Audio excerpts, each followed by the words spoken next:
Negara alami kerugian akibat rasuah.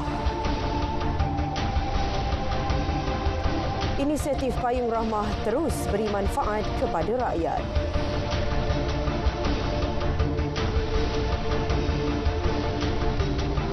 Assalamualaikum dan salam Malaysia Madani, berita wilayah edisi 13 Mei 2023. Saya Nurul Hidayah Nawai. Lintas langsung petang ini kita bersama Sarawak, Sabah dan Melaka.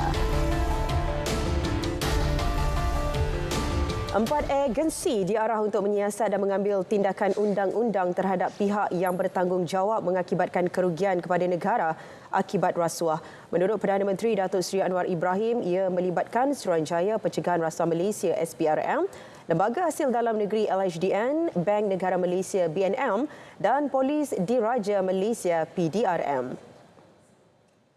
Yang kaya tak apa, tapi yang korup, yang harta berbilion-bilion dalam dan luar negara, yang menyorok, itu mereka nampaknya kumpul kekuatan untuk lawan. Tapi saya dah ambil satu keputusan dan tekad, masalah Malaysia ini mesti diselamatkan daripada penyakau-penyakau ini, dan ini memerlukan tekad politik yang jelas, yang tegas. Bukan soal kaum, bukan soal penganut agama berbeza. Dia soal karakter, soal akhlak, soal nilai. Walaupun dipermainkan.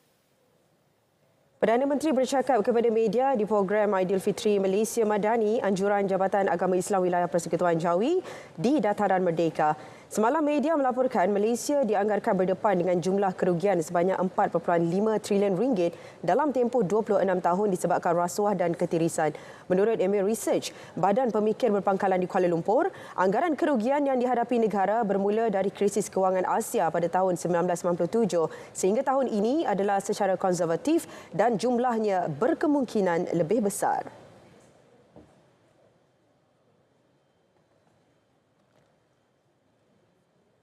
Selangor kini sedang membuat persiapan akhir Rumah Terbuka Malaysia Madani yang akan berlangsung esok di kawasan komersial Fasa 3 Taman Sri Gombak. Kita terus ke lokasi bersama Siti Farah Nadia Fazlun. Silakan Farah. Baiklah, terima kasih dan salam Malaysia Madani. Saya kini berada di Taman Sri Gombak bagi memberikan gambaran terkini Rumah Terbuka Malaysia Madani Negeri Selangor, dan di belakang saya pada ketika ini berlangsungnya persiapan sedang dijalankan bagi memastikan majlis esok berjalan dengan lancar. Dan tanpa membuang masa, kita bersama dengan tetamu kita iaitu Yang di-Pertua Majlis Perbandaran Selayang iaitu Datuk Muhammad Yazid Sairi. Assalamualaikum Datuk. Waalaikumsalam. Sihat? Alhamdulillah. Jadi Datuk, bagaimana dengan persiapan untuk hari esok? Okey, apa yang saya boleh katakan, persiapan pada waktu ini dalam keadaan yang baik. Kalau kita tengok di belakang kita ni pun petugas-petugas sedang bertungkus lumus untuk menyiapkan kemah utamalah bagi persediaan hari esok. Dan saya boleh katakan sehingga kini dari segi keseluruhan peratus persiapan mungkin saya boleh katakan sebanyak 70%. Kemah utama hampir siap sepenuhnya. Kita dah pasang meja dan juga kursi, lampu-lampu pun telah siap dipasang. Begitu juga dengan kemah-kemah bagi tujuan gerai-gerai makanan. Ada sebanyak lebih kurang 28 kemah yang kita sediakan untuk tujuan esok dan hampir juga siap. Begitu juga dengan kemah-kemah tambahan untuk menjadi tempat makan pengunjung, juga hampir siap sepenuhnya. Jadi pada waktu ini saya ingat dari segi persiapan amat baik dan kita dapat jangkakan dia akan selesai. Okay, jadi berapa jabatan yang terlibat dalam menjayakan majlis sambutan ini? Okay, sebenarnya dari segi keseluruhan jabatan yang terlibat, keseluruhan jabatan di dalam daerah Gombak ni terlibat sepenuhnya lah dalam penganjuran program sambutan Hari Raya Rumah Terbuka Aidilfitri Malaysia Madani sempena Jelajah Selangor Aidilfitri. Jadi kalau kita lihat Majlis Perbandaran Sayang, jabatan-jabatan besar seperti Majlis Perbandaran Sayang, Pejabat Tanah Daerah Gombak, Majlis Perbandaran Pangjaya, JKR, JPS, penerangan dan juga sebagainya ada turut serta dalam meraihkan pengunjung-pengunjung yang akan hadir pada malam esok untuk tujuan sambutan Hari Raya Malaysia Madani dan juga Aidilfitri di peringkat Jelajah Selangor Aidilfitri. Okay, mungkin Datuk ada sasaran pengunjung yang hadir ke majlis ini esok? Okey, berdasarkan kepada sambutan-sambutan yang telah diadakan sebelum inilah di peringkat Negeri Selangor, di daerah-daerah lain di Negeri Selangor, kita dapati bahawa sambutan daripada masyarakat untuk jelajah Selangor Aidilfitri ini sangat baik. Dan setiap tempat mencapai angka lebih daripada 10,000 dengan kehadiran Yang Amat Berhormat Datuk Menteri Besar Selangor dan juga pemimpin kerajaan di peringkat negeri Selangor. Jadi untuk esok dengan kehadiran tetamu-tetamu kehormat Yang Amat Berhormat Perdana Menteri sendiri, Yang Amat Berhormat Menteri Besar Selangor, timbalan Perdana Menteri, Menteri Kabinet dan juga pemimpin di peringkat persekutuan dan juga negeri, saya jangkakan kehadiran akan mencecah lebih 30,000 pengunjung lah pada malam esok. Okey, Datuk, mungkin ada kata-kata terakhir berkenaan dengan program majlis esok nanti. Okey, datang ramai-ramai untuk meraihkan Majlis Rumah Terbuka Aidilfitri Malaysia Madani dan jelajah Selangor Aidilfitri dan nikmati juadah serta hidangan yang kita sediakan pada malam esok. Terima kasih, Datuk. Baiklah, saya kira itu saja sedikit perkembangan persiapan menjelang Rumah Terbuka Malaysia Madani Negeri Selangor. Saya kira itu saja. Kita kembali kepada penyampai di studio. Silakan. Baik, terima kasih Farah langsung dari Gombak. Inisiatif Payung Rahmah yang mula dilaksana sejak Januari lalu memberi impak positif dalam rantaian ekonomi negara. Ia mewujudkan senario menang-menang dalam kalangan pemain industri. Menteri Perdagangan Dalam Negeri dan Kos Sara Hidup Datuk Seri Salahuddin Ayub menyifatkan pelaksanaan inisiatif itu memberi nilai tambah kepada perbelanjaan isi rumah. Ia bukan sahaja meringankan beban kewangan, malah mampu memberi peluang kepada keluarga terlibat mendapatkan produk dan perkhidmatan lain dengan harga yang lebih rendah.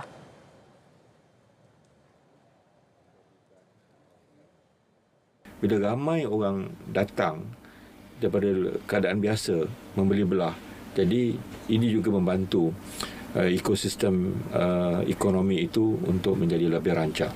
Jadi Alhamdulillah Payung Rahmah ini telah menjadi sebahagian daripada jentera ekonomi yang dapat kita jana bagi mewujudkan suatu rantaian pembelian yang sihat, kompetitif dan semua pihak menang. Industri dapat meningkatkan jualan, rakyat biasa dapat untuk menikmati harga yang telah pun diberikan potongan.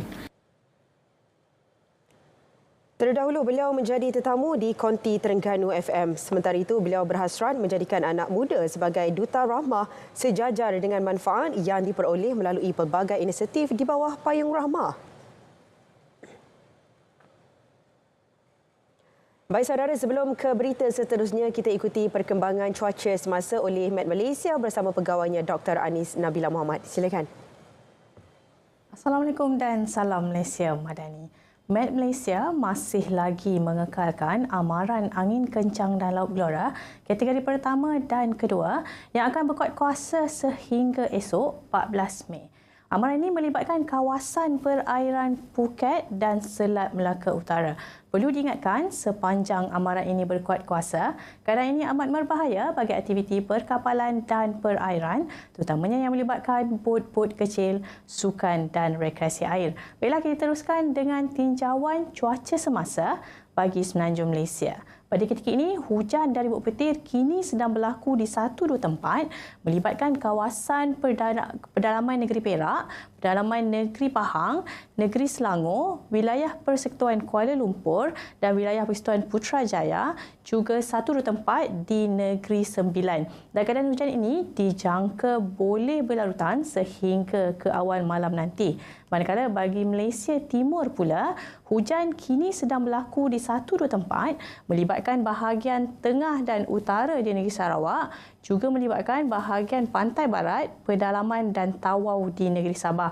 Namun keadaan hujan di negeri Sarawak ini dijangka boleh berlarutan sehingga ke malam nanti, manakala bagi keadaan hujan di negeri Sabah ini dijangka boleh beransur reda sekitar lewat petang nanti. Baiklah, itu sahaja laporan cuaca kita untuk hari ini. Jangan lupa untuk ikuti kami di laman sesawang Facebook, Instagram, Twitter dan YouTube untuk mendapatkan info yang sahih dan terkini daripada kami. Saya Anis Nabila Muhammad. Assalamualaikum dan salam Malaysia Madani.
Baik, kita ke perkembangan seterusnya. Lokasi, iklim dan sumber makanan antara faktor berlakunya migrasi burung di Perak. Salah satu kawasan yang semakin menjadi tumpuan burung hijrah adalah di Pulau Bangau, Teluk Intan. Mempunyai keluasan 14.3 hektar, pulau ini dikatakan menjadi pilihan kerana kedudukannya yang strategik di tengah-tengah Sungai Perak. Sempena Hari Migrasi Burung Sedunia, wartawan Nur Ain Abu Bakar ada laporannya. Pergi ke Pulau Bangau dan dikatakan Pulau Bangau ini sudah mula menjadi tempat persinggahan kepada burung-burung hijrah yang mula membiak di pulau ini. Dan difahamkan terdapat lebih 10,000 burung hijrah di Pulau Bangau. Jom. Menurut bekas guru yang kini merupakan pemandu pelancong di Pulau Bangau, Muhammad Sahril Mustafa, kebiasaannya burung hijrah akan singgah di pulau berkenaan antara bulan November dan Disember. Namun berbeza tahun ini, spesies tersebut dapat dilihat sepanjang masa kerana sudah mula membiak di kawasan tersebut. Meskipun saiz burung hijrah lebih besar berbanding burung residen, namun hubungan kedua-duanya adalah baik dan harmoni kerana tidak merasa terancam antara satu sama lain. Sekarang ni burung-burung hijrah dah mula datang ke Pulau Bangau tu. Antaranya daripada India, daripada Vietnam, Thailand, seperti Asian Openbill, lepas tu Black Crowned Heron, dengan iaitu Little Cormorant. So burung-burung ni dia sebenarnya dia Ricky dulu tau. Dia datang sikit-sikit dulu.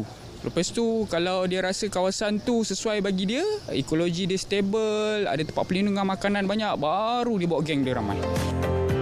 Lazimnya spesies burung hijrah akan bertelur dan menetas di kawasan pulau, seterusnya menetap dalam tempoh 2 sehingga 3 bulan. Selepas tempoh tersebut, kawanan burung itu meneruskan perjalanan merentasi benua lain bagi mencari tempat persinggahan yang sesuai untuk membiak dan mencari makanan. Setiap tahun, populasi burung hijrah yang singgah di Pulau Bangau meningkat antara 20 ke 30%. Kalau anda dapat lihat di belakang ini, terdapat burung yang mempunyai kepak separuh hitam dan juga separuh putih. Ini merupakan burung jenis Asian Openbill yang merupakan salah satu burung hijrah yang singgah di Pulau Bangau ini. Burung ini juga dalam bahasa Melayu dikenali sebagai burung upih. Potensi yang ada di Pulau Bangau turut menarik minat pihak Universiti Malaya dan Institut Darul Rizwan IDR untuk melaksanakan kajian berkenaan kewujudan burung hijrah di kawasan tersebut. Sedang bekerjasama dengan pihak Universiti Malaya buat kajian tentang burung hijrah tu. Dia memang fokus kepada Asian Openbill dan Institut Darul Rizwan lah untuk mengetengahkan potensi Pulau Bangau ni sebagai tempat eko pelancongan terbaru di Teluk Intan. Diharapkan usaha melindungi habitat burung migrasi ini dapat diteruskan bagi mengelakkannya daripada pupus selain dapat menyumbang kepada sektor pelancongan di Perak. Laporan Nur Ain Abu Bakar, RTM.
Baik, saudara, perkembangan dari Sabah petang ini, kerajaan akan wujudkan jawatan kuasa khas tangani masalah bekalan air khususnya di Ibu Negeri. Laporan lanjut bersama rakan penyampai Muhammad Syarizam Awang di Kota Kinabalu. Silakan, Syah. Ya, dia. Kementerian Kerja Raya akan mewujudkan satu jawatan kuasa khas bagi menambah baik agihan bekalan air khususnya di kawasan pantai barat di negeri ini. Selain itu, beberapa kelemahan yang telah dikenal pasti melibatkan Jabatan Air Negeri Sabah juga akan diambil tindakan, termasuk meneliti prosedur operasi standard di jabatan berkenaan. Cuma sekarang kita sedang menyiasat kenapa, sebab yang maintenance itu adalah maintenance kerja penyelenggaraan berjadual. Sepatutnya sebelum kerja tersebut dilakukan, segala contingency plan sepatutnya sudah diambil. Tetapi kenapa terjadi sehingga ketiadaan air kosong di airport Kelmarin. Jadi perkara ini sedang kita minta report dan akan buat langkah-langkah pencegahan pada masa-masa kerja-kerja penyelenggaraan yang akan diadakan pada masa depan. Beliau berkata demikian kepada media dalam majlis Rumah Terbuka Aidilfitri di Dewan Seri Putatan. Dato' Syah Elmi menambah, masalah air di kawasan Sepanggar baru-baru ini juga sudah pulih sejak 2 hari lepas. Dalam majlis sama, beliau turut menyampaikan sumbangan duit raya kepada 130 asnaf, manakala lebih 3,000 pengunjung hadir ke majlis Rumah Terbuka tersebut. Kementerian Pelancongan, Kebudayaan dan Alam Sekitar Sabah, KEPKAS, belum memutuskan apa-apa tindakan termasuk membatalkan lesen menyelam individu lelaki yang didakwa mencabul seorang pelancong dari negara China yang berlaku di Semporna baru-baru ini. Menterinya, Datuk Christina Liew, berkata ini kerana sebarang keputusan bergantung daripada hasil siasatan pihak polis yang masih lagi dijalankan ketika ini. Police is trying to investigate the case. The problem masalah sekarang itu kita accused of so-called victim. She left the country. She left the country already. Is make it the investigation maybe a little bit difficult because they mesti jumpa dia and then take statement again, further statement. So the police, the authority are still taking action on this one. So we just have to wait for the result lah. Datuk Christina ditemui media pada Majlis Rumah Terbuka Hari Raya Aidilfitri KEPKAS di Kota Kinabalu. Lelaki berkenaan berusia 27 tahun itu merupakan seorang jurupandu selam profesional dan berkelayakan berdasarkan rekod. Beliau ditahan pada 7 Mei lalu di sebuah penginapan atas air selepas wanita berkenaan membuat laporan polis. Bagaimanapun, wanita berkenaan telah kembali ke negara asalnya menyebabkan pihak polis berhadapan kesukaran untuk melengkapkan siasatan. Kes disiasat mengikut 354 Kanun Keseksaan kerana mencabul. Kerajaan akan terus berusaha dan mencari inisiatif baharu untuk membantu golongan belia serta usahawan muda menerusi aplikasi media sosial di negeri ini. Golongan tersebut juga akan dilengkapi dengan peningkatan kemahiran untuk memasarkan produk menerusi aplikasi digital. Saya ada berhubung dengan TM, Telekom Malaysia. Mereka juga ada program untuk membantu sedemikian. Demikian juga dengan ada beberapa agensi agar kita berkolaborasi memberikan kursus-kursus di daerah-daerah. Karena ini terpaksa kita hadapi dan ini memudahkan juga untuk usahawan-usahawan kecil dalam memasarkan produk-produk di tempat masing-masing. Datuk Muhammad Arifin berkata demikian semasa ditemui selepas perasmikan Karnival Kerjaya Perdana Kota Kinabalu 2023 di Pusat Konvensyen Antarabangsa Sabah di Ibu Negeri. Karnival tersebut dianjurkan bersama Jabatan Pembangunan Sumber Manusia JPSM dan Pertubuhan Keselamatan Sosial Perkeso menyaksikan penyertaan 24 majikan dengan menawarkan lebih 3,000 peluang pekerjaan kepada pencari kerja. Sementara itu, Datuk Muhammad Arifin turut mengingatkan pencari kerja agar sentiasa merujuk kepada Perkeso mengenai sebarang tawaran kerja yang meragukan. Ini bagi mengelak daripada ditipu oleh sindiket penipuan pekerjaan khususnya melibatkan agensi luar negara. Kementerian Pelancongan, Seni dan Budaya MOTEK terus komited dalam agenda memperkasa sektor pelancongan negara sebagai persediaan ke arah Tahun Melawat Malaysia 2025. Ketua Setiausaha MOTEK, Datuk Saraya Arbi berkata antara usaha dilaksana termasuklah penyelenggaraan produk-produk pelancongan sedia ada bagi memastikan ianya berkualiti tinggi dan berupaya menarik kehadiran lebih ramai pelancong. Sebenarnya kita ada program yang kita turun hingga ke akar umbi, dan di peringkat kami di kementerian ada perancangan-perancangan yang telah pun kita rancangkan, bukan saja di Batu Sapi tapi juga di seluruh negara di Malaysia ini, untuk kita bersedia bagi melaksanakan visit Malaysia ya, insya-Allah pada tahun 2025 nantilah. Beliau ditemui media pada majlis MOTEK bersama komuniti Batu Sapi bertempat di perkarangan flat MPS Karamunting, Sandakan. Mengenai majlis itu, Datuk Saraya berkata, ia antara lain sebagai usaha mengeratkan jalinan kerjasama MOTEK dengan komuniti setempat. Sementara ketika berucap, Timbalan Menteri MOTEK, Khairul Firdaus Datuk Akbar Han yang juga ahli Parlimen Batu Sapi berkata, penganjuran majlis berkenaan secara tidak langsung menjadi wadah mengeratkan silaturahim. Lebih 10,000 masyarakat setempat termasuk 30 pelancong dari Australia menghadiri majlis tersebut. Persatuan Perniagaan Cina Lahadato terus komited membantu kerajaan dalam usaha meningkatkan mutu perkhidmatan kesihatan di daerah berkenaan. Selain membantu pesakit yang memerlukan, langkah berkenaan juga sebahagian daripada usaha persatuan untuk memastikan rakyat mendapat perkhidmatan perubatan yang lebih baik dan berkualiti. Dapat memberikan sumbangan kepada hospital ENT untuk memandangkan hospital ini ENT kekurangan alat, dan kita Sandi Chamber sudi bekerjasama dan membantu hospital untuk membaik taraf dan mutu untuk menghemat membantukan penduduk orang Lahadato ini. Ini yang kita yang boleh buat kerjasama dengan hospital lah. Terima kasih atas kerjasama, keprihatinan yang telah ditunjukkan amat bermakna buat hospital. Secara tak langsung proses rawatan pada pesakit yang dilakukan oleh pakar dapat dilakukan dengan lebih baik lagi lah dengan adanya sumbangan peralatan yang diberikan. Mereka berkata demikian selepas menyampaikan bantuan berupa mesin Parson Laryngoskop untuk kegunaan klinik pakar telinga, hidung dan tekak ENT di Hospital Lahadato. Bantuan tersebut diharapkan dapat membantu pesakit khususnya kanak-kanak di daerah berkenaan untuk kembali mendapatkan kesihatan yang normal.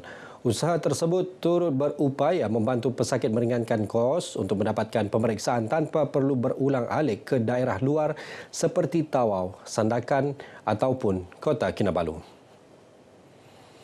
Baik, sekian perkembangan dari Sabah untuk petang ini. Lebih banyak paparan dari negeri lain selepas ini, kita kembali bersama dengan Dia Nawai di Angkasa Puri. Dia, silakan. Baik, terima kasih Syah langsung dari Kota Kinabalu, Sabah.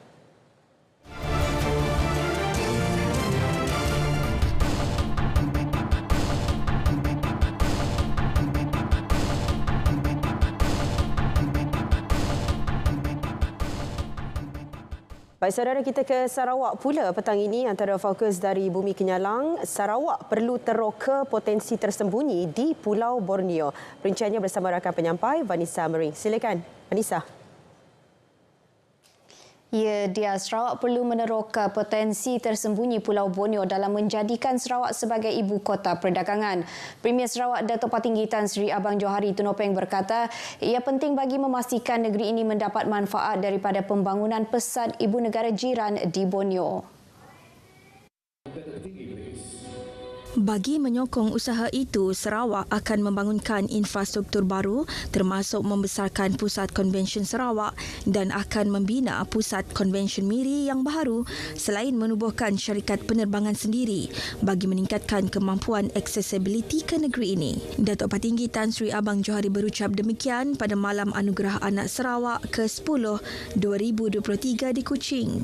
Sebanyak 9 anugerah disampaikan meliputi industri perniagaan, media dan juga penggiat industri pelancongan.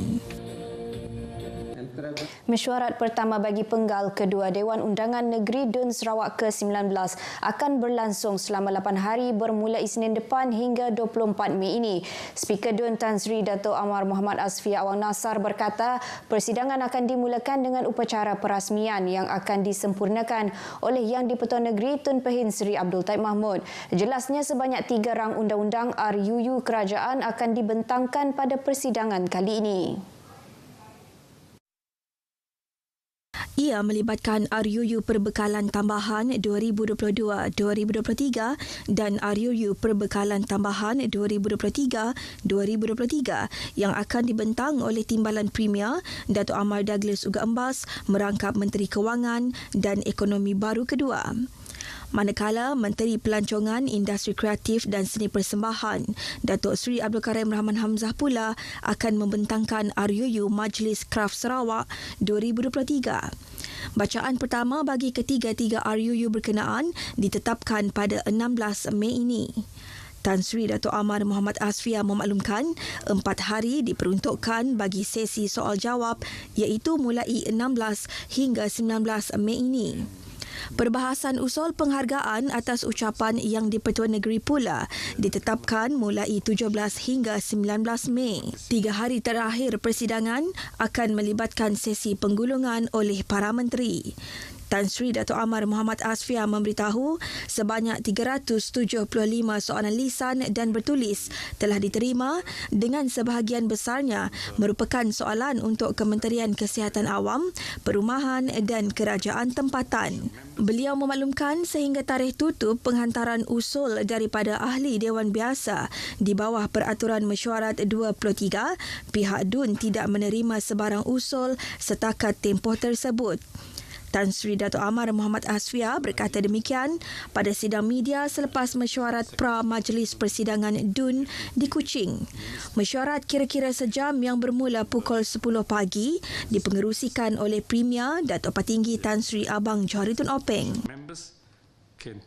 Dalam sidang media yang sama, Tan Sri Dato' Amar Muhammad Asfia memaklumkan terdapat satu usul kementerian untuk melulus percetakan semula Perlembagaan Negeri Sarawak akan dilaksanakan pada persidangan kali ini. Katanya usul untuk melulus percetakan semula Perlembagaan Negeri Sarawak itu akan dilakukan pada hari ketiga persidangan iaitu 17 Mei ini. Tan Sri Dato' Amar Muhammad Asfia menjelaskan usul tersebut bertujuan memberi kuasa kepada kerajaan negeri mencetak semula 10,000 salinan Perlembagaan Negeri Sarawak. Sementara itu, Speaker DUN turut mengesahkan tiada RUU untuk meminda ordinan Mahkamah Bumiputera akan dibentangkan pada persidangan kali ini. Tan Sri Dato' Amar Muhammad Asfia menjelaskan sehingga hari ini sama ada Setiausaha DUN Pilih Peter Tinggom atau beliau sendiri tidak ada menerima pemberitahuan bagi meminda ordinan tersebut daripada Menteri di Jabatan Premier Sarawak, Datuk John Sikitayai. Beliau menyatakan demikian bagi mengulas kenyataan oleh Timbalan Menteri Belia, Sukan dan Pembangunan Usahawan, Datuk Gerald Rentap Jabu seperti dilaporkan oleh sebuah akhbar tempatan berbahasa Inggeris yang menyatakan RUU untuk meminda ordinan Mahkamah Bumiputera adalah antara RUU baru yang dijangka dibentangkan pada persidangan DUN minggu depan. Penganjuran Kapit Dayak Culture Festival KDCF 2023 merupakan usaha memartabat dan mempromosikan khazanah serta warisan budaya masyarakat asal Dayak di persada dunia. Menteri Kerja Raya yang juga Ahli Parlimen Kapit, Datuk Seri Alexander Nantalinggi berkata penganjuran KDCF sekaligus mempromosikan Kapit sebagai destinasi pelancongan di Sarawak. Datuk Seri Alexander menjelaskan ia selaras dengan dasar Kementerian Pelancongan, Industri Kreatif dan Seni Persembahan MTCP iaitu Promoting Sarawak to be a Premier Tourism Destination and a Showcase of Unique Arts, Culture and Heritage. Selari dengan produk MTCP iaitu Culture, Adventure, Nature, Food and Festival. Katanya objektif untuk mengetengahkan khazanah dan warisan kaum Dayak dapat direalisasikan dengan pelbagai program kebudayaan dan gerai jualan pada festival tersebut. Beliau berucap pada perasmian KDCF 2023 di Kapit. Projek pembangunan terus dilaksanakan di kawasan Dewan Undangan Negeri Dun Lambir ke arah meningkatkan sosioekonomi penduduk. Timbalan Menteri Belia, Sukan dan Pembangunan Usahawan Dr. Ripin Lamat menegaskan antara projek pembangunan yang sedang dan telah dilaksanakan adalah naik taraf Dewan Masyarakat Kampung Bakam dan gelanggang futsal Kampung Bakam.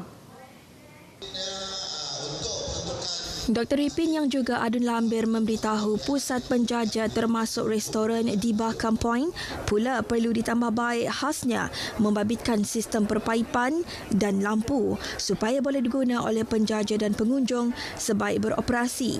Selain daripada itu, peruntukan untuk naik taraf keperluan rumah-rumah ibadat juga disalurkan kepada gereja, surau dan masjid.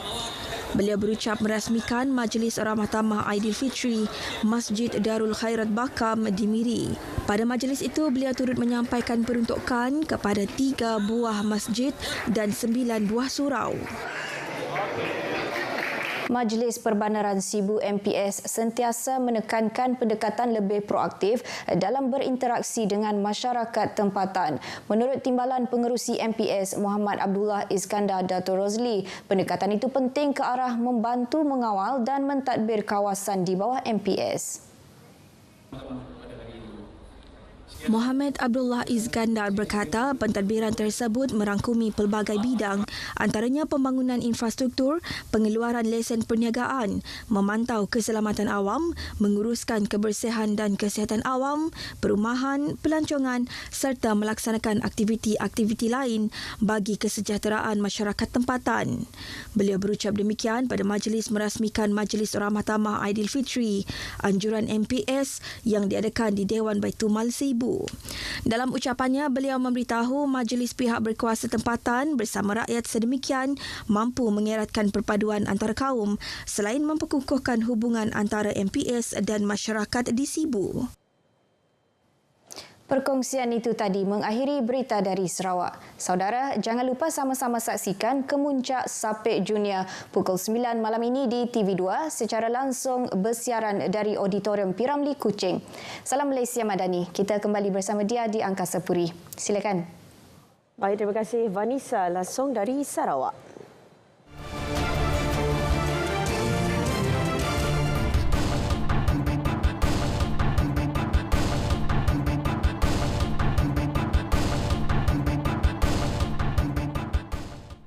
Peningkatan sasaran prestasi perbelanjaan pembangunan menjadi fokus Melaka untuk tahun hadapan. Selain itu, Majlis Perbandaran Alor Gajah telah menyediakan pelan pembangunan bagi kawasan-kawasan tumpuan di bawah pentadbirannya.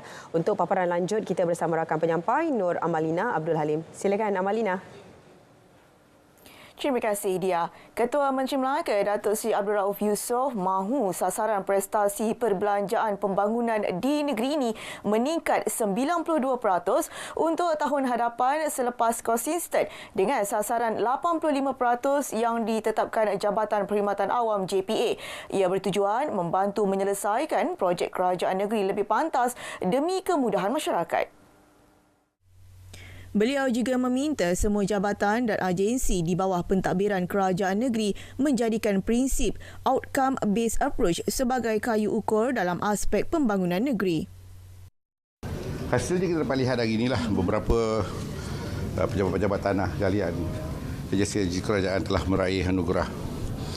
Dalam memantau dan menilai projek-projek ini, keberhasilannya ialah ada yang dapat menyelesaikan projek lebih awal pada tarikh yang sepatutnya. Jadi kita dapat tengok tadi lah, JKR umpamanya, Jalan Bemban Gapam tu telah dapat disempurnakan seawal 2 bulan lebih daripada tarikh yang ditetapkan. Jadi saya selaku pentadbir negeri melihat ini sebagai satu perkembangan yang baik untuk memakmurkan rakyat dalam mensejahterakan. Beliau berkata demikian ketika ditemui pada Majlis Anugerah Projek dan Program Terbaik serta Anugerah Kajian Penilaian Outcome Terbaik Negeri Melaka.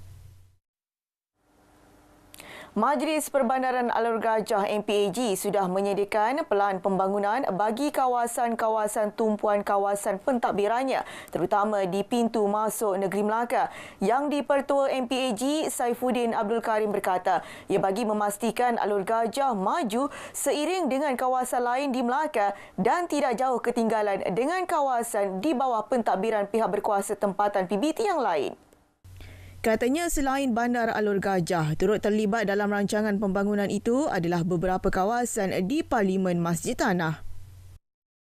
MPAG telah membuat beberapa rancangan khususnya di kawasan Parlimen Masjid Tanah, iaitu di Kuala Sungai Baru, di Bandar Masjid Tanah dan di Tanjung Bidara. Di belah Alor Gajah, di kawasan Parlimen Alor Gajah, kita menumpukan di Bandar Alor Gajah sendiri dan juga di kawasan Pulau Sebang. Kita juga melihat kawasan-kawasan di Durian Tunggal yang kita boleh majukan. Kementerian Pembangunan dan Kerajaan Tempatan. Beliau berkata demikian ketika ditemui pemberita selepas majlis perasmian sambutan Hari Perbandaran MPAG ke-20 dan sambutan Hari Raya di dataran MPAG. Hadir sama pada majlis berkenaan yang di-Pertua Negeri Tun Muhammad Ali Muhammad Rustam dan Ketua Menteri Datuk Seri Abdul Rauf Yusof. Dalam pada itu, lebih 6,000 pengunjung dijangka memeriahkan sambutan Hari Guru Peringkat Kebangsaan di MITC Aikro bermula esok hingga 16 Mei. Pengarah Pendidikan Melaka, Muhammad Ghazali Ahmad berkata, pelbagai tarikan disediakan termasuk pameran oleh Kementerian Pendidikan.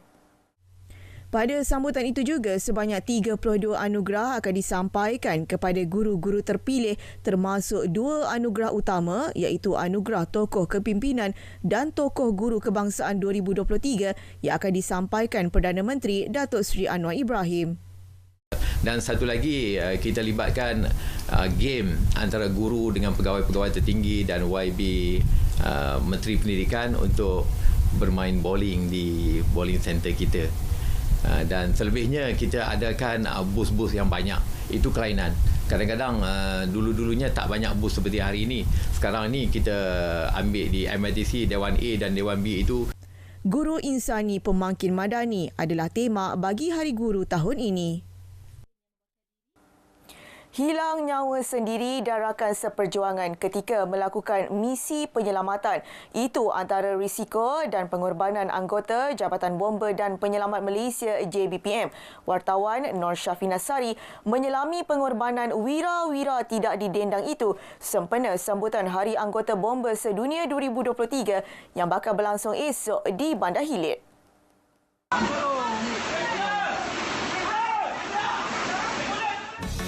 Sakit dan kesedihan hanya mampu dipendam sendiri demi memastikan keselamatan nyawa orang yang ingin diselamatkan.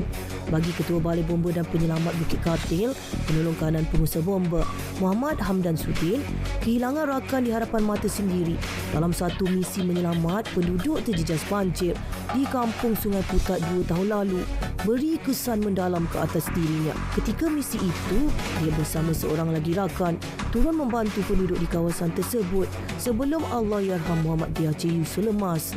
Walaupun mengambil masa sedikit lama untuk pulih daripada trauma, namun dia akan terus membantu mereka yang memerlukan sepanjang perkhidmatannya. Pada masa dan ketika kejadian, saya dan sahabat saya seorang lagi, BK2 Muhammad Razali bin Musa, adalah 3 individu yang berada dalam situasi cemas, situasi yang orang cakap nyawa kami berada di ujung tanduk lah. Dan pada kejadian itu meragut nyawa PBK2 Muhammadiyah yang tu memberi kesan yang mendalam pada jiwa saya sehingga ini. Dan bercerita berkaitan dengan insiden itu pun sebenarnya saya dah sesebab. Jadi untuk kuatkan semangat saya tu,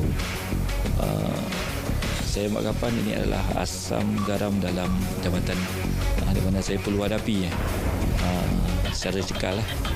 Penolong kanan 2 Khairul Naim Abu Kasim turut berkongsi pengalaman duka apabila dia tidak dapat melupakan mayat 2 kanak-kanak yang rentung di bawah katil dalam satu kebakaran. Katanya perkara berkenaan tidak dapat dielak bagi seorang anggota bomba. Ia merupakan asam garam dalam perkhidmatan. Tentulah bila teringatnya mangsa rentung tu, kita teringatkan anak-anak itu yang akan sama baya dengan yang kata begitu juga dengan kes-kes lain. Kalau misalnya kata dalam Kemalangan Raya, bila nampak itu cukup risau. Bila terima panggilan Kemalangan Raya, risau kalau ahli-ahli keluarga kita ke yang terlibat dalam tu kan. Itu kita risau tu. Menjadi anggota pasukan penyelamat bukan mudah. Setiap misi menyelamat punyai risiko tersendiri. Bomba dalam jabatan ni, itu bomba, cabaran tu dia bukannya situasi yang sama setiap hari yang perlu dihadapi. Dia adalah situasi yang berbeza bagi setiap kes. Dan setiap kes tu kita perlu, setiap kes ataupun panggilan kecemasan ataupun bantuan kepada masyarakat, kita perlu tangani ni secara berhemah dan mempunyai material skill, knowledge dan kemahiran untuk kita tangani. Untuk anak-anak muda yang mana berminat untuk menyertai pasukan uniform sebagai anggota bomba. Okey, nasihat saya, jaga kesihatan, kekalkan kecergasan, baik fizikal, minda semua. Okey, kekalkan. Lepas tu kalau ada rasa layak, boleh mohon. Jangan takut-takut nak sertai bomba. Setakat direkrut apa semua tu, anggap perkara lumrah. Itu semua untuk mendisiplinkan daripada awam kepada badan uniform. Sebab kita dalam jabatan bomba ni memang perlukan disiplin yang tinggi. Pelbagai risiko ditempuhi oleh anggota bomba setiap hari dalam misi menyelamat. Ada kalinya sehingga meragut nyawa mereka. Laporan Nur Syafina Sari, RTM.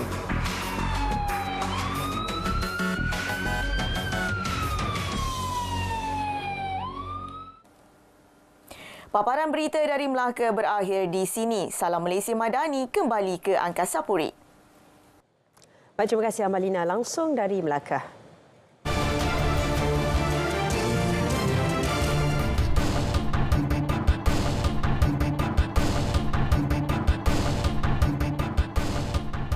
Terengganu menjadi lokasi kelima penganjuran rumah terbuka Malaysia Madani selepas Kelantan semalam.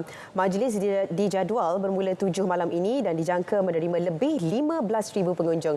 Perinciannya kita bersama wartawan Siti Jamilah Hanim Jamil di lokasi. Silakan Hanim. Okey. Ya, dia. Terima kasih. Assalamualaikum. Salam Malaysia Madani.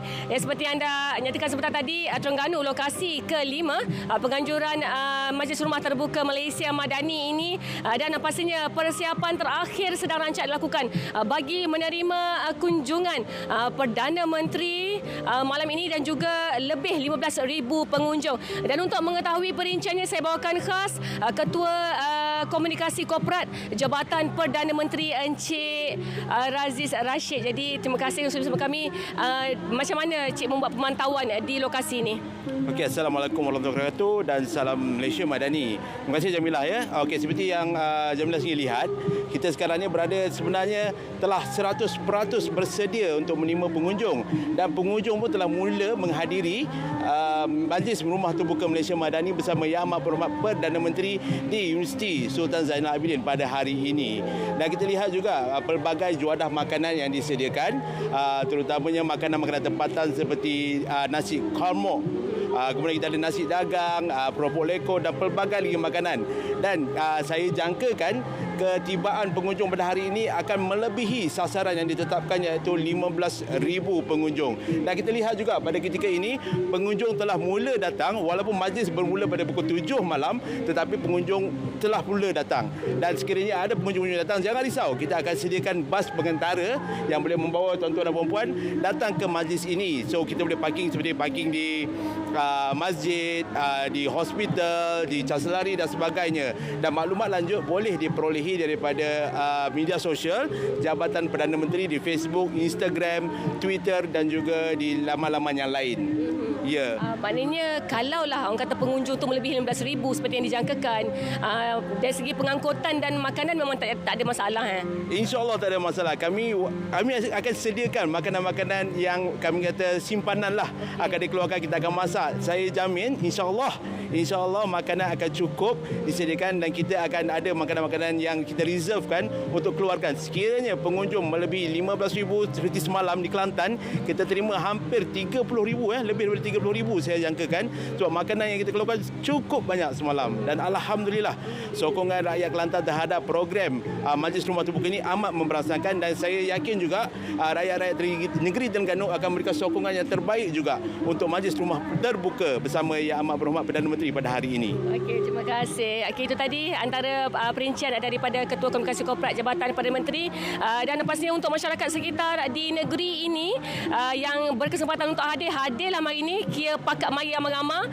memeriahkan Majlis Rumah Terbuka Malaysia Madani ini, dan perkembangan semasa akan kami bawakan lagi dalam Kanta 744 dan juga berita perdana malam ini. Dia kembali pada anda, silakan.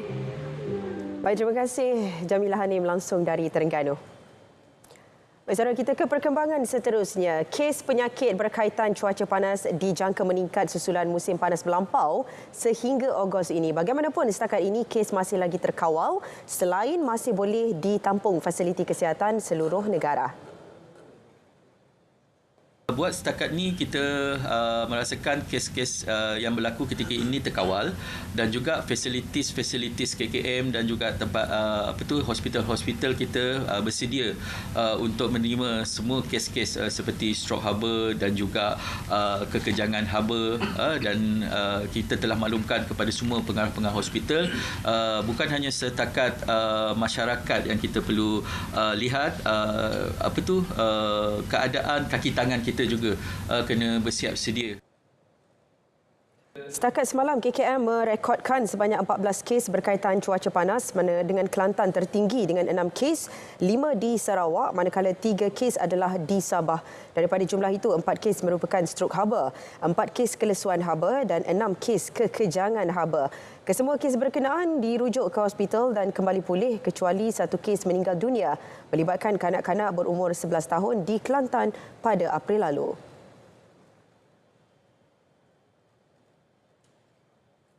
Dua beradik maut selepas kediaman mereka terbakar di Kampung Mentuan Sering, Kota Baru malam tadi. Mangsa Muhammad Huzaifah Abdul Halim, 31 tahun dan adiknya Aisyah Abdul Halim, 22 tahun yang juga sindrom Down ditemui anggota Jabatan Bomba dan Penyelamat JBPM dalam keadaan rentung.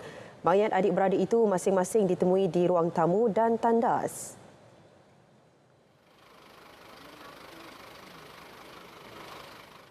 Berjaya dipadamkanlah pada jam lebih kurang dalam 9.30. Dan pada jam 9.39 tu kita berjaya menjumpa mangsa pertama lah, sebab kita dapat pemakluman ada orang mangsa. Mangsa pertama dijumpai pada 9.39 dan pada 10.20 kita jumpai mangsa kedua. Sementara itu, sepupu mangsa menyatakan rasa terkilan kerana tidak dapat menyelamatkan kedua-dua mangsa. Dia jerit macam dia tak tahu nak ayat gapo. Jadi saya kata terjun gonyel dengan ni, boleh kata setinggi tangga ni lah. Dia tak ada grey gapo. Tapi dia buka lah tikar tu. Saya kata terjun lah. Dia tak terjun. Mungkin dia tak terjun dekat saya pun. Dia dengan panik asap tebal masuk ke dalam rumah, tak tengoklah dia nya. Pakai lari tubik juga. Mayat mangsa diserahkan kepada polis untuk tindakan selanjutnya.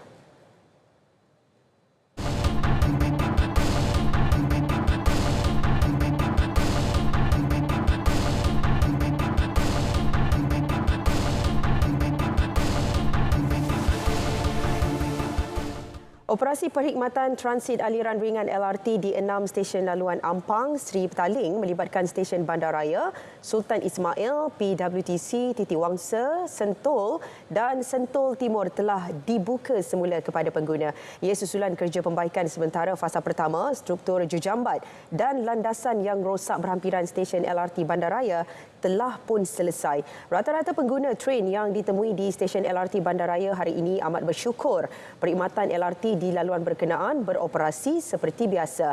Mereka mengharapkan kerja-kerja pembaikan menyeluruh fasa kedua struktur landasan juga dapat disiapkan sepenuhnya dalam tempoh terdekat. Saya nak bagi tahu memang kita memuaskan je lah. Memang dalam beberapa bulan ni, tapi kira puas hati je lah. Ni baru-baru je lah, baru 2 hari je. Alhamdulillah lah, bersyukur sangat-sangat lah. Kita dah boleh naik train kembali semula balik. Hari ni rasa terkejut lah. Happy juga sebab saya nak pergi Masjid Jamek. Saya ingatkan dia terus ke Masjid Jamek. Rupanya kena berhenti kat stesen Bandaraya. Lepas tu naik bas kat bawah lah. Nasib baik ada bas percuma kan pergi Masjid Jamek. Bagi saya macam senang hatilah, mudah untuk datang terus. Tak jam dah mengikutkan jam. Kita kadang-kadang ikut dari media tu kan kita kena jalan kaki daripada sana. Bila saya dengar macam ni dia buka yang ni, saya pun lega dah, senang hati, dah puas hati. Terima kasih semua siapa-siapa nak train tu yang jauh tempat berjalan tu, pakai yang ni lah. Terdahulu, operasi perkhidmatan LRT di 6 stesen itu telah dihentikan sejak 2 April lepas susulan train-train yang beroperasi tidak dapat lagi memenuhi kriteria pengoperasian dan terpaksa dikeluarkan daripada perkhidmatan atas faktor keselamatan. Aidilfitri Malaysia Madani at Dataran Merdeka Anjuran Jawi merupakan antara inisiatif mendekatkan rakyat dengan institusi agama sekaligus menyantuni masyarakat pelbagai kaum dan agama demi mengukuhkan perpaduan dan keharmonian.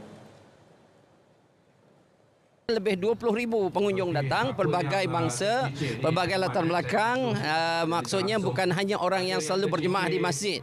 Dan kita lihat bahawa kita melaksanakan pelan transformasi Al-Falah di bawah Yang Menteri, di Jabatan Menteri bagi menjayakan dasar Malaysia Madani, di mana di situ adanya kesepaduan dan kesepakatan bagaimana kita nak menjadikan masjid dan surau, bagaimana masjid dan surau ini menyantuni masyarakat berbagai kaum, khususnya orang Islam, untuk kita mengukuhkan persaudaraan dan mengukuhkan perpaduan. Sebab itulah kita ingin hidup dalam suasana yang bersatu padu, unity in diversity, bersatu dalam kepelbagaian, unity in harmony. Kita bersatu dalam keharmonian. Beliau menjelaskannya pada Aidilfitri Malaysia Madani at Dataran Merdeka di Ibu Negara. Sebanyak 120 buah masjid dan surau terlibat bagi menjayakan program berkenaan.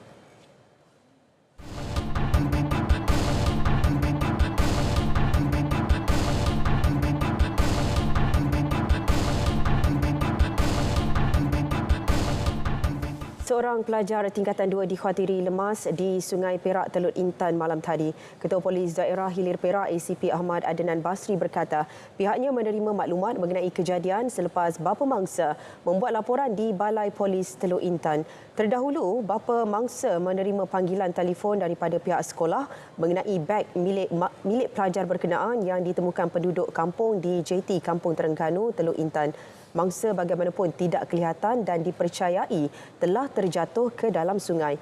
Pusat Kawalan Tempat Kejadian PKTK kemudiannya diaktifkan pada pukul 9.30 malam berhampiran lokasi insiden. Operasi mencari dan menyelamat masih diteruskan dengan kerjasama agensi lain termasuk Jabatan Bomba dan Penyelamat JBPM, Angkatan Pertahanan Awam Malaysia JPAM serta penduduk setempat. Sementara itu, sekurang-kurangnya 6 orang cedera selepas bas dinaiki melanggar pembahagi jalan di Lebuhraya Utara Selatan Plus awal pagi tadi. Menurut Komando Operasi Jabatan Bomba dan Penyelamat Perak, Saiful Hanif Muhammad Ayub, ketika kejadian bas yang membawa 26 orang penumpang itu sedang dalam perjalanan dari Pulau Pinang ke Kuala Lumpur. Pihak bomba menerima panggilan mengenai kejadian pada pukul 2.46 pagi. Maklumat awal mendapati bas berkenaan mengalami masalah brek ketika melalui lokasi kejadian. Tindakan pemandu menghentikan bas tersebut dengan melanggar pembahagi jalan bagi mengelak sebarang risiko kemalangan lain. Kesemua mangsa telah diberikan rawatan awal sebelum dihantar ke hospital untuk pemeriksaan lanjut.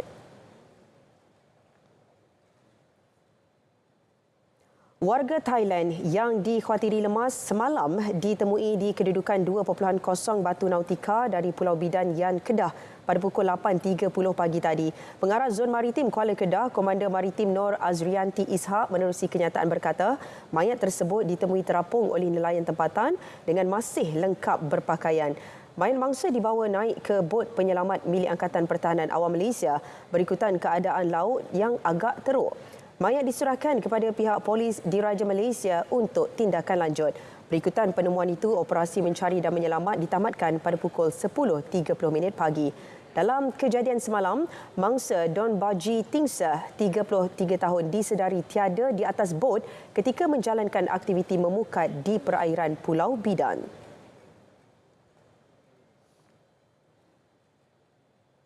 Baik saudara, sedikit perkembangan Sukan C 2023. Saingan hoki wanita menyaksikan skuad kendalian Muhammad Nasir Nubli Ibrahim menepati ramalan apabila menang 4-1 menewaskan Singapura di Stadium Kebangsaan Morodok Teko. Ia juga adalah kemenangan kedua diraih pasukan wanita kebangsaan.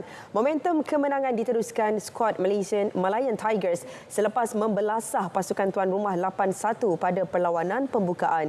Nur Amirah Syakira Zulkifli cemerlang meledak 2 gol, manakala Wan Nur Faizah Mad Sayuti dan Khairunisa Ayuni Muhammad Syarudin masing-masing meledak 1 gol.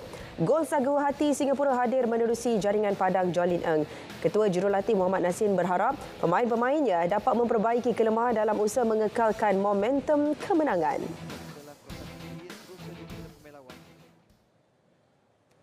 Susulan kekalahan skuad kriket lelaki negara dalam saingan akhir acara 50 overs menentang tuan rumah Kemboja pada Sukan C 2023. Menteri Belia dan Sukan Hana Yoh akan mengadakan pertemuan bersama pihak terlibat selepas mendapati pasukan Kemboja dibarisi pemain import dari India dan Pakistan yang berjaya merampas pingat emas daripada skuad negara.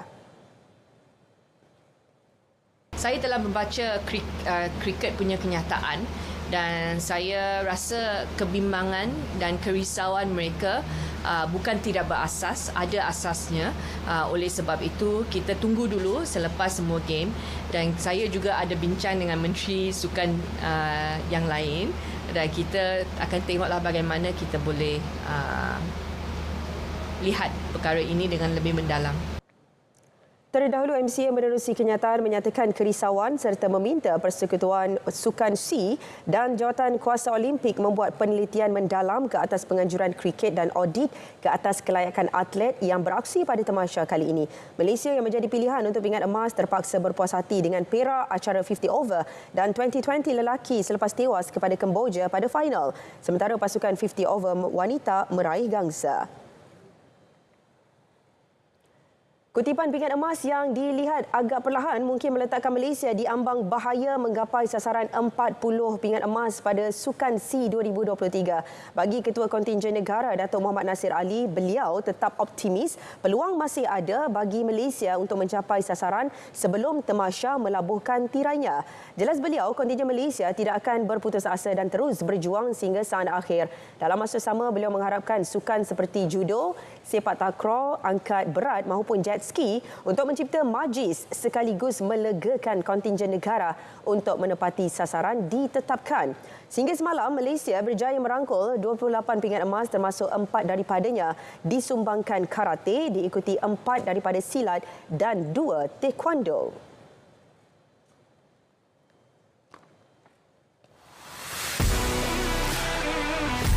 Anda nak tengok pemain bowling baca berita? Saksikan saya Syara Taufifah dalam Stadium RTM pada 13 dan 14 Mei ini.